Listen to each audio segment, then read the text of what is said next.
Try. Yeah.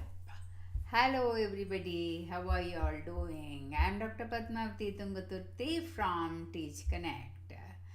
Today we are going to understand what is a competency-based question. First of all, what is a traditional method of question and what's a competency-based question? If we are understanding everyday's assessment, whatever we are doing in the classroom, students are tending to do it very well. But when it comes to the final assessment in the CBSE board, students are unable to score that mark. Where is the problem? The problem is with the preparation of the question. How are we going to prepare the question? We are preparing the question, but suddenly something is happening that the students are unable to comprehend the question, whatever we are working on. That's how we got to definitely understand what is a competency based question. In this 60 minutes, we will let you know, or a little lesser than this 60 minutes, I will let you know actually what is the method of preparing a competency based question. And let me just check if everything is fine. Okay. Therefore, we are coming out of this shocking truth that we are not able to create that competency based question. How are we going to align this competency based question? First of all, what is our traditional method of preparing a question? Hello, for those who have joined late. And what is the traditional method of question? Remember, remembering question and understanding questions are going on in easier questions, and those are lower order thinking skills question. You should be aware of Bloom's taxonomy by now. If you are not aware, please look at the video which I have put up on Bloom's taxonomy. Therefore, now when we are working on competency based question, there is a shift from traditional method of question to competency based question. For that, we need to understand the objectives and what are learning outcomes. How are we going to map the learning outcomes onto the Bloom's taxonomy? For then we can create the competency based question. So from now on, please don't call this as writing a question paper or something. We are trying to look at designing the question paper with blueprint. That is, what is the blueprint which we are working on and how the blueprint will work. This is we are focusing on.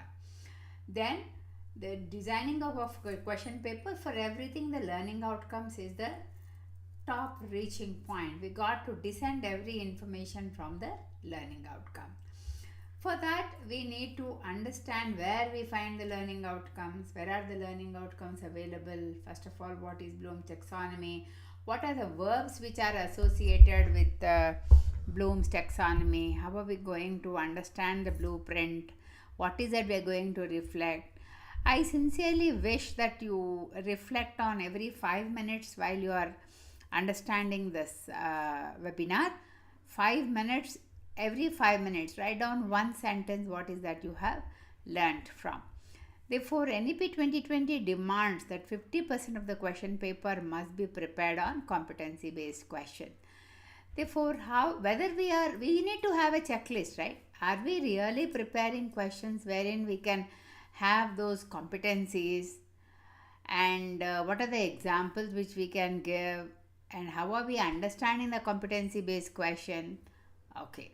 When we are starting off with Bloom's, we have the levels like remember, understand, apply, analyze, evaluate, and create.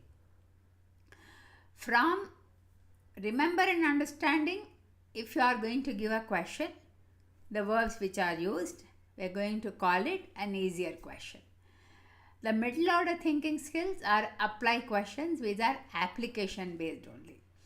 Now we have analyze, evaluate, and create questions. If the student is able to analyze the question, if the student is able to evaluate, take an opinion, have a judgment, and create a question, create a design, create a method, create a solution for the problem, then we are going to call it as higher order thinking skill question.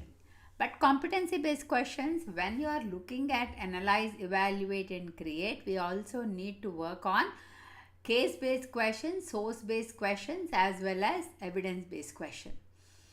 Now, if you are going to give a case-based question, source-based question, or an evidence-based question, and the student is going to analyze, evaluate, or create one of the things done, then we are calling this as a competency-based question.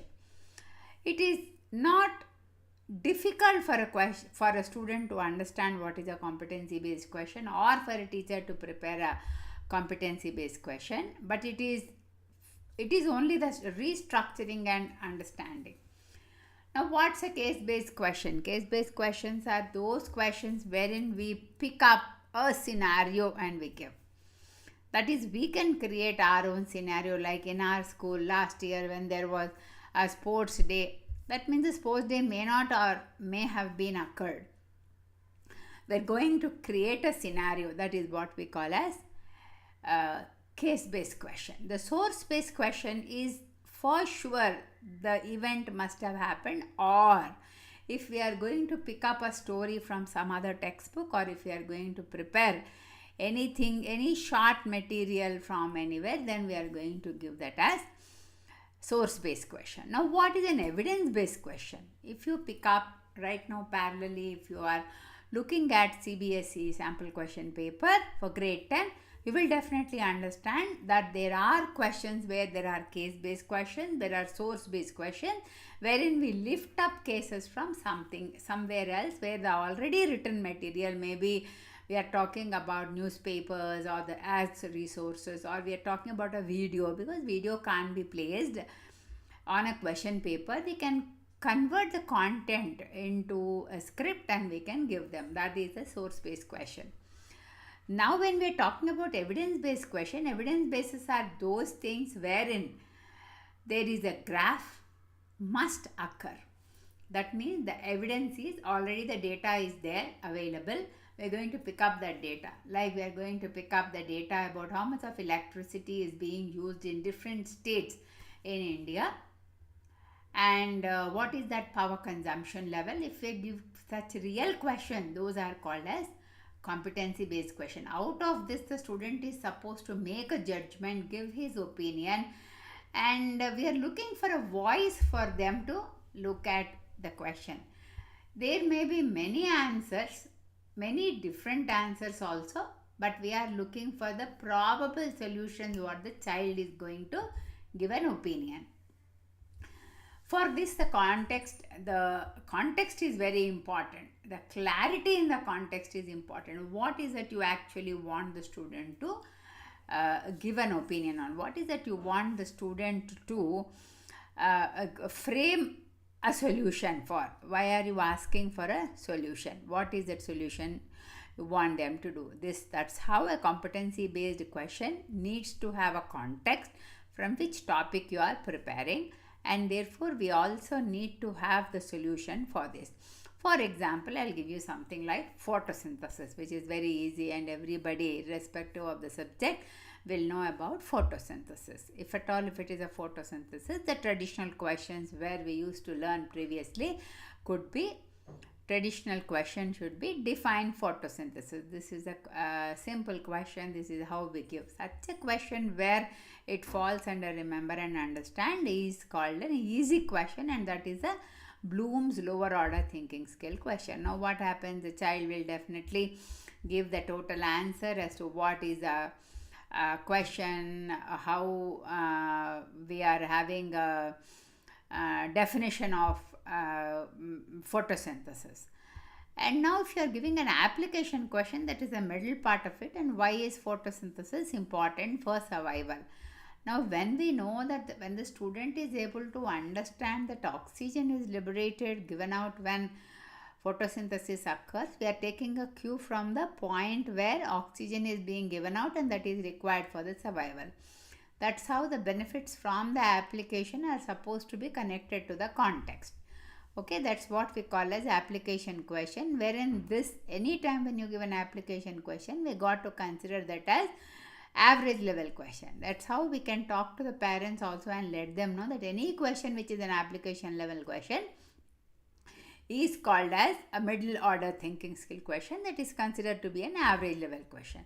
Now, for example, if we are working on the same kind of question like photosynthesis, oxygen, people survival, this is the concept, right? Therefore, a forest area was deforested for construction. Analyze how this affects the carbon cycle and you should suggest a solution. Is it going to affect the carbon cycle? The child should understand by now that it's going to affect. Of course, during the classroom, all the briefing must be given to the students. Otherwise, the students cannot understand the application, the benefits, the evaluation, the creating of the concept must be done in the classroom. Other than that, the students cannot write. If at all we don't touch on this carbon footprints in the classroom, or if we don't give them a material to read, then it's difficult for the student to write down such kind of question. Therefore, now if we are going to learn about the learning outcome, now what is the basis for giving this kind of question? Can we prepare a topic from anywhere and can we give a topic randomly to children? No, we can't. We cannot give such kind of random topics to children.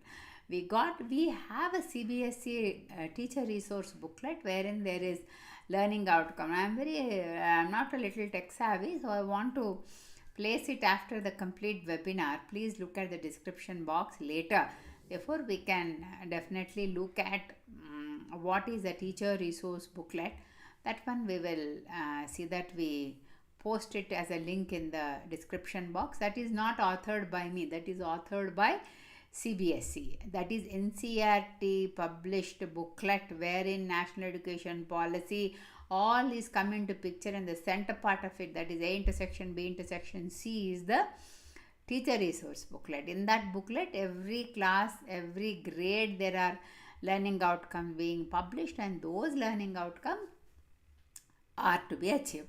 Now, what happens if we don't achieve these learning outcomes? Learning outcomes, if you are not achieving, means we are falling short of preparing the student for the final grade. Every year the learning outcomes must be achieved by the student.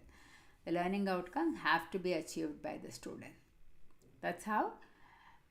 If they don't achieve, therefore, for example, from grade 8, if they are not able to achieve the learning outcomes, then grade 9, by the way, let me explain to you what is achieving a learning outcome. Complete list of learning outcomes given for every subject need to be completed. That is what we call as achieving the learning outcome. We got to achieve those learning outcomes so that the student will be prepared for the next level. Even for SAFL, that is structured assessment for analyzing learning, the SAFL also will have the same kind of learning outcomes must be achieved, which triggers of a proper reading and which triggers of a proper understanding of the question, the foundation literacy and numeracy. Learning outcomes is the Bible for everybody. We need to follow that. Therefore, that booklet, if you are keeping in front of you and preparing and connecting every learning outcome to Bloom. Now, what happens in this learning outcome? One learning outcome may not be finished in one particular session. That is maybe 45 minutes or so. The lesson plan which we are writing, you have to pick up one learning outcome.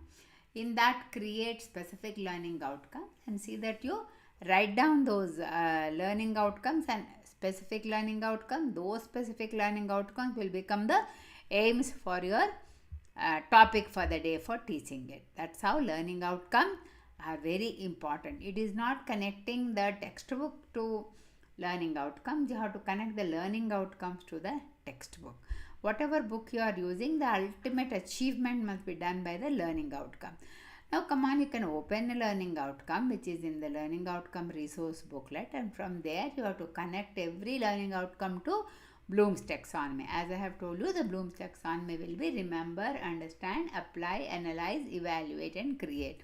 These are the levels. You must once again remember that. Remember and understand will come under easy questions. Middle order thinking questions should be the application questions, and the higher order thinking skill questions will be analyze, evaluate and create. That is how you need to map the questions to the content. Now, if you are looking at higher order thinking skill questions, these analyze and evaluate and create questions must be clubbed up in one way. Like It is not lower order thinking skill questions are straight questions. Higher order thinking skill questions must be case based, source based, and evidence based question. Otherwise, you cannot pick up such a big story and ask them to write down yes or no. Therefore, you need to have a mapping exercise. Now, come on, open a learning outcome. If at all you are not watching it live, you need to open it. You need to open the learning outcomes booklet, and you need to look at, I'll give a minute of time. You open one learning outcome, and if at all you're opening one learning outcome, then you need to look at which Bloom's level it is being fixed, and which Bloom's level you want to teach the content, and what sort of competency based question you are supposed to prepare. For example, you are picking up one topic. Picking up a topic itself is a little trickish thing. The rest, other than that, just converting one question to another level. Take a question, but though in the R&U level, you can push it up to apply, analyze, evaluate, and create level. It is just easy. As the process goes, as the webinar goes, I just explain to you what is a competency based question and how it can be prepared, how to identify that as an application level question or analyze, evaluate, create question. Therefore, any question wherein you are giving the benefit and asking them to find out the cause of the benefit, that is considered as applied question. For example, if we are taking a small scenario, say for example, when the evaporation, we are going to give a question to the children, write one example of evaporation. Obviously, the students will give and they will write down as evaporation is a process wherein water evaporates into the thin air or something, whatever the textbook definition is, and from there they are going to give an example. My mom dries clothes on the clothesline. On a winter day, the rate of evaporation will be lower, and on the summer day the rate of evaporation is quicker. Therefore, quickly there is the evaporation being happening. Now that means now the students are giving it. If the teacher gives this example and asks them to calculate what is the concept on it, that comes under application question. This is the best and easiest way to remember.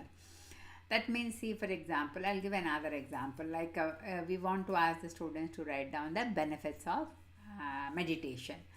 Therefore, if at all we want to write, we can give an application question. Give an example of meditation is what we used to ask in the traditional assessment question. That if at all we are asking the student to give an example, the student says that my friend Raju was stressed about examination. Therefore, he was trying to meditate, go into meditation, and he was trying to understand what is meditation, and those are the benefits are he de-stress himself. Now, if a teacher gives this example and asks what is the benefit of meditation, what is this process benefit of meditation, how could he de-stress himself, how could he achieve the calmness, therefore the student will write down that meditation is something wherein you will calm down your process or something like that, the cooling, the agonizing won't be there or something like that. That's how when you give the benefit and ask the student to write the concept, that is what we call as application question.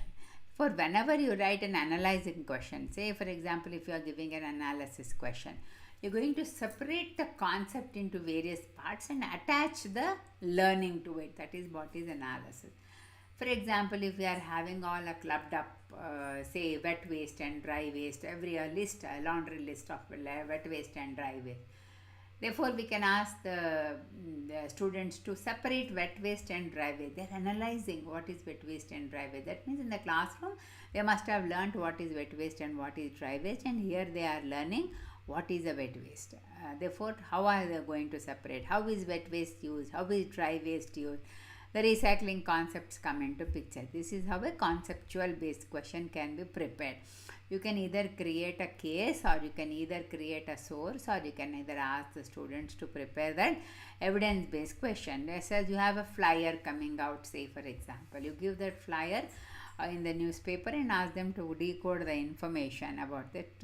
Teachers in English will love this kind of example, that they want to decode whatever is there in the flyer, poster, digital you will get the posters, or you have digi posters or something like that.